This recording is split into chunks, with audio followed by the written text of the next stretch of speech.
اسرائیل کی جانب سے غزہ کے مسلسل محاصرے نے محصور فلسطینی شہری کو قحط میں مبتلا کر دیا۔ غیر ملکی میڈیا کے مطابق غزہ کے مکمل محاصرے کے نتیجے میں 23 لاکھ افراد کو پانی، کھانے اور ایندھن کی فراہمی معطل ہو گئی ہے۔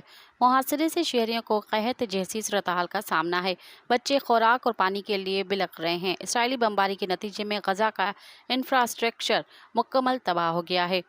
مواصلاتی نظام اور انٹرنیٹ اور موبائل سروس معطل ہونے سے غزہ کا رابطہ دنیا سے منقطع ہو گیا ہے۔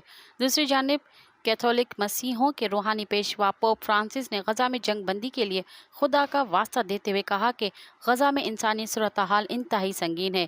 جنگ کا شکار بچوں کا مستقبل ختم کیا جا رہا ہے۔ بچوں کے بارے میں سوچا جائے اور تنازع مزید پھیلنے کے بجائے اسے روکنے کے لیے کام کیا جائے۔ مزید خبرن